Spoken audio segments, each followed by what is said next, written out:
Experience. There's two kinds of experience. There's your experience as a stylist. Are you good at balayage? Can you deliver what the picture is, right? And then there's the guest experience. So the guest experience is the amenities, the shampoo, the style with knowledge, the pre-book, the recommendation of the product. I think it's part of every stylist job to recommend when to come back and how to maintain it. Like, that is so part of our job. That is like literally like, why would I ever start to do someone's color with no cape on? Isn't that crazy? Like, imagine if I started coloring or cutting someone's hair with no cape. You'd be like, hey, are you okay? Put the cape on. I mean, I've done that before, but like by mistake.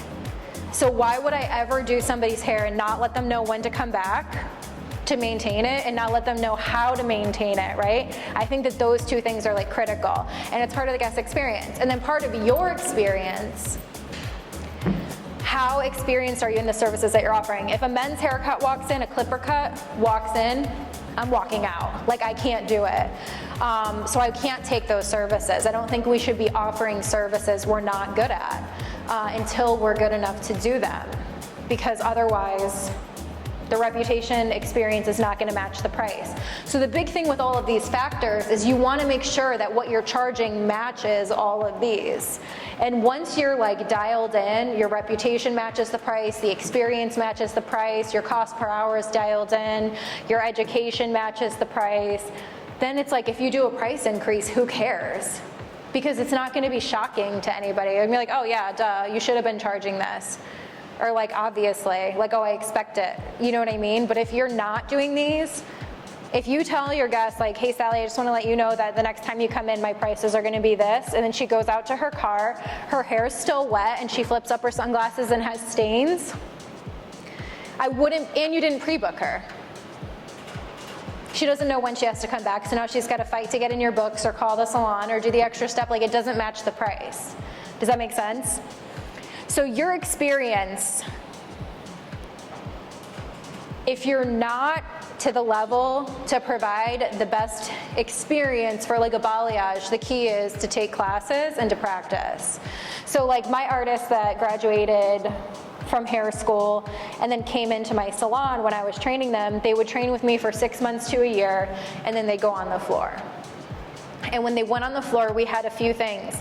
If they were getting a lot of redos, like more than 1 a month, 2 a month, and if they were getting bad reviews, which happens, and if they were had low client retention. So client retention is huge. And as a salon owner, if I'm handing you a new guest and you're not retaining them, we call that a black hole. Clients go in and they never come back. So there's a major something wrong there. There's a major disconnect. So what we would do is we would stop and we'd say, okay, we have to do some models. And for 6 weeks, they would have to do 2 models a week on their time. They could use my color, all of that, but it's on their time. They have to practice. And they would treat the model like a regular guest, pre-book them, and that would be their guest, but they were practicing the service they sucked at. You know, I had one girl, she wanted to just do all platinum, so she tried getting models for platinum. I'm like, no, you can't do stuff you're good at. It defeats the purpose. You have to do things you're scared of. And they hated it. You would think it would be fun, but when it's on their time off, they don't like to do it. Nobody likes to do it. Some people do. Different kind of person, right, that really wants to grow to that level. But with experience, really, really important to do models. If you're not good at it, do models, take the time to do it. And then with your guest experience, there's a really fun exercise, and I don't know if you want to write it down. It's an exercise that you can do. It's like taking an inventory of your service. So what you can do is you can kind of list from start to finish, from the time that they find out about you to the time that they come back, everything that happens. So, oh, they found out about me on Instagram. Oh, they clicked to book me. Oh, they pulled into the parking lot. The door that they went into was not the door they were supposed to go into. They had to walk around. Do you know what I mean? Like, these are little things I think of, because like I freaked out this morning because I didn't put a note on your ticket to tell you to use the other entrance, and that was my error. But like those little guest experience moments mean a lot. So you can look at and do an inventory of your service experience and say like, okay, this is my guest experience. How can I take it to the next level? What would I do if Lady Gaga came in? I did this exercise with my team and they went crazy. We did it for Ariana Grande, and like half of the things they said were hilarious. Like, oh, 6 shirtless men to pick her up out of the car, put her on like a bed of leaves and bring her upstairs, and she got her they knew everything about her.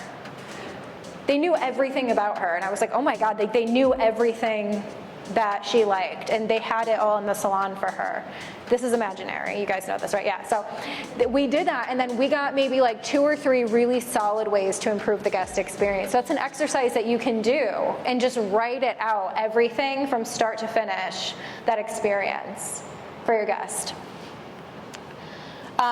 So when it comes to experience, there's 2. There's guest experience, your experience. You can improve your experience by taking models, your guest experience by taking a hard look at your service. Another thing you can do is secret shopper. Salon owners. My team hated this, but it was amazing because we would have people come in and I would have a list of questions for them and say like, okay, can you let me know how the shampoo was? Did they pre-book you? Did they show you how to style your hair? Those were my 3 things that I wanted every guest to experience. And that was a way I could really test the waters of that. You know what I mean? So I think it's really important to take a searching and fearless moral inventory of your business. Like, it's so true to just like look at it, because if nobody looks at it, it's, you know, it's just gonna be the way that it is. And in order to get what you want, you have to do something you don't usually do.